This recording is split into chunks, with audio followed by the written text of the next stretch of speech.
मेरे प्रिय साथियों, आज के इस क्लास में हम बात करेंगे कि भूगोल होता क्या है और भूगोल को कितने भागों में बांटा गया है और इनके जनक कौन हैं। तो चलिए सबसे पहले हम बात करते हैं कि ये भूगोल होता क्या है। तो देखिए, भूगोल यूनान भाषा के दो ग्रीक शब्द है। भूगोल जो है भारत का भाषा नहीं है, ये आपको यूनान भाषा के दो ग्रीक शब्द से बना है। एक शब्द है आपको जियो और एक शब्द है आपको ग्राफोस।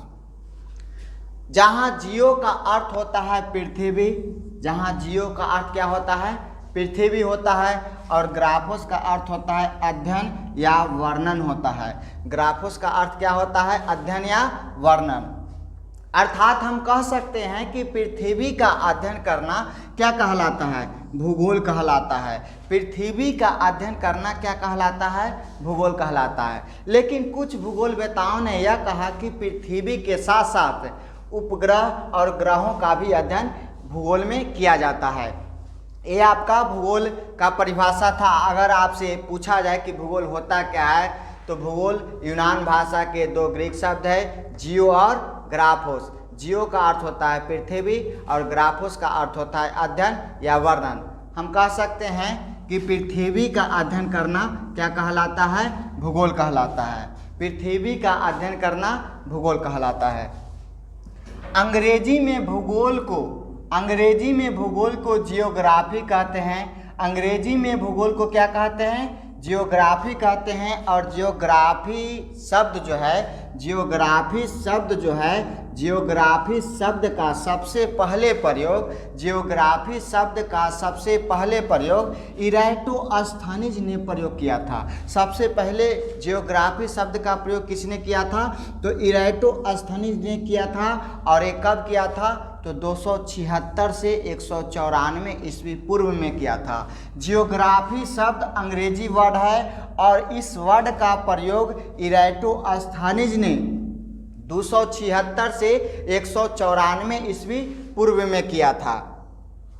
और इराटोस्थनीज जो थे ये आपको कहाँ के निवासी थे, ये आपको यूनान के ग्रीक विद्वान थे, निवासी थे, यानी कि यूनान के निवासी थे।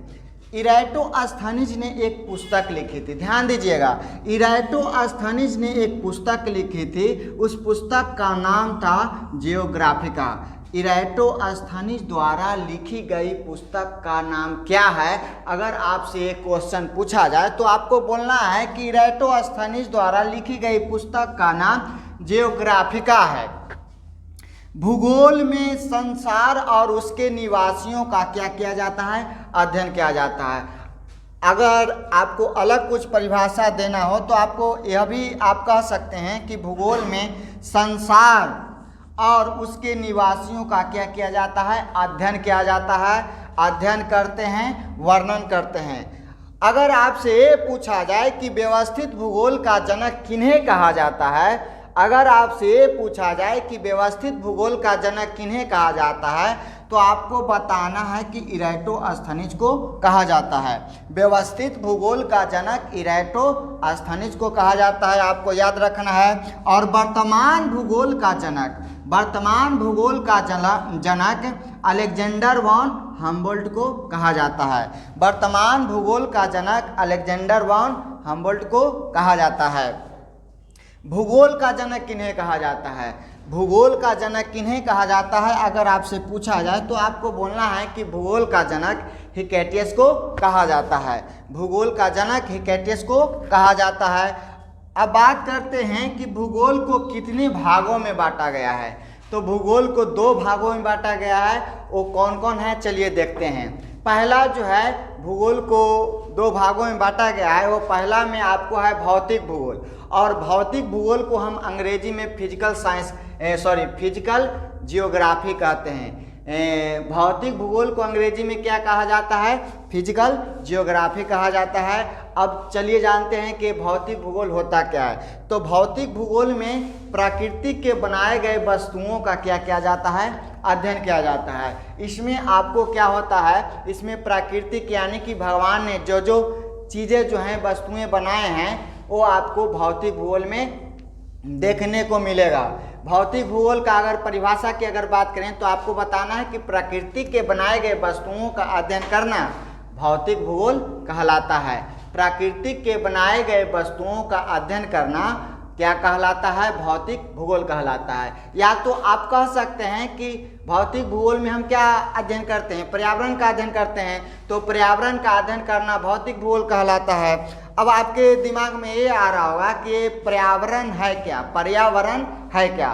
तो पर्यावरण जो है ये आपको हमारे आसपास यानी घर के आसपास के जितने भी सारा वातावरण है वो आपको पर्यावरण कहलाता है। पर्यावरण में दो घटक मौजूद होते हैं, एक सजीव और एक निर्जीव। या तो आप कह सकते हैं कि एक जैव घटक और एक निर्जीव घटक है, एक जैव घटक और एक अजैव घटक, यानी कि कह सकते हैं एक जैव घटक को हम सजीव भी कहते हैं और अजैव घटक के निर्जीव कहते हैं। अब ये सजीव और निर्जीव है क्या? सजीव और निर्जीव है क्या? तो देखिए सजीव में जो है, सजीव में जान होगा और जिसमें जान होगा वो सजीव कहलाएगा, जिसमें जान होगा क्या कहलाएगा? सजीव कहलाएगा। और सजीव का लक्षण यह है कि सजीव जो है जनन करता है, पोषण करता है, गति करता है। अब आपसे ये पूछा जाए कि ये जनन का होता है, क्वेश्चन आपसे ये पूछा जाए कि जनन का होता है, तो अपने जैसा संतान को जन्म देना जनन कहलाता है। जैसे कि देखिए बरगद का पेड़ है, बरगद का पेड़ ही जन्म देगा। इसी तरह से जो है आपका जो है अगर आपसे ये पूछा जाए कि पोषण का होता है, तो पोषक तत्वों को ग्रहण करने की क्रिया को पोषण कहते हैं। अब आपसे ये पूछा जाए कि पोषक तत्व होता क्या है, तो पोषक तत्व में मौजूद आपको कार्बोहाइड्रेट्स रहते हैं, विटामिन्स रहते हैं, मिनरल्स वगैरह रहते हैं। ये जो है आपको पोषक तत्व में मिलता है और पोषक तत्वों को ग्रहण करने की क्रिया को हम पोषण कहते हैं। सजीव का लक्षण यह है कि वो जो है गति करेगा। सजीव क्या करेगा? गति करेगा। अब ये गति क्या होता है? तो गति मतलब होता है एक जगह से दूसरी जगह जाएगा, एक जगह से दूसरी जगह क्या होगा? जाएगा, स्थान बदलेगा, उसे हम गति कहते हैं। और निर्जीव होता क्या है? तो जिसमें जान न होगा वो क्या कहलाएगा? निर्जीव कहलाएगा। जिसमें जान नहीं होगा वो आपको निर्जीव कहलाएगा। और निर्जीव का लक्षण यह है कि ये जनन नहीं करता है, न पोषण करता है, न गति करता है, और सारे क्रियाएं जो है इसमें नहीं संपन्न होता है, जिसको हम क्या कहते हैं? निर्जीव। यानी कि हम कह सकते हैं सजीव को जैव घटक बोल सकते हैं और निर्जीव को अजैव घटक बोल सकते हैं।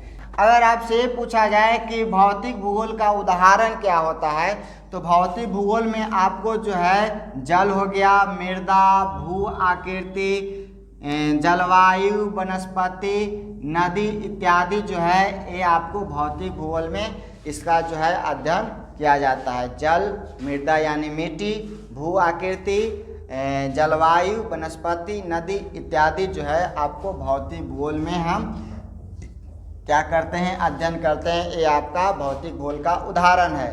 भौतिक भूगोल का जनक किनको कहा जाता है? तो आपको याद रखना है भौतिक भूगोल का जनक पोलिडोनियन को कहा जाता है। भौतिक भूगोल का जनक पोलिडोनियन को कहा जाता है। दूसरा भूगोल जो है आपको जो है वो आपको मानव भूगोल है। अब ये मानव भूगोल होता क्या है? तो प्रकृति के बनाए गए वस्तुओं के ऊपर मानव अपनी आवश्यकताओं यानी कह सकते हैं ज़रूरतों को पूरा करने के लिए कोई नई वस्तुओं का निर्माण करता है, तो आपको मानव भूगोल कहलाता है। या तो आप कह सकते हैं कि मानवीय तथ्यों का अध्ययन करना, मानवीय तथ्यों का अध्ययन करना क्या कहलाता है? मानव भूगोल कहलाता है। जैसे कि अगर बात करें उदाहरण की, तो सड़क, घर, नगर, रेल मार्ग, कृषि, व्यापार, उद्योग जो है ये आपको क्या है? मानव भूगोल है। सड़क हो गया, घर हो गया, नगर, रेल मार्ग, कृषि, व्यापार, उद्योग इत्यादि जो है ये आपको मानव भूगोल का उदाहरण है। मानव भूगोल का उद्भव जो है, विकास जो है ये आपको 18वीं शताब्दी से माना जाता है। मानव भूगोल का उद्भव यानी कि विकास 18वीं शताब्दी में हुआ था। यहाँ से आपको 18वीं शताब्दी से ही माना जाता है। आधुनिक मानव भूगोल का जनक, आधुनिक मानव भूगोल का जनक अगर आपसे पूछा जाए, ये आपसे एग्जाम में सीधा क्वेश्चन पूछ देता है कि आधुनिक मानव भूगोल का जनक किन्हें कहा जाता है, तो आपको बताना है कि आधुनिक मानव भूगोल का जनक फ्रेडरिक रेटजेल को कहा जाता है। अब ये आपको कौन थे, तो ये आपको जर्मन भूगोल वेता थे, ये आपको जर्मन भूगोल वेता थे। इन्होंने एक पुस्तक लिखी थी, इन्होंने एक पुस्तक लिखी थी, उस पुस्तक का नाम था एंथ्रोपोजियोग्राफी, एंथ्रोपोजियोग्राफी। तो ये हमारा था भूगोल का एक छोटा सा परिचय, जो कि आपको इतना सामान्य जानकारी जानना बहुत ही ज़रूरी है।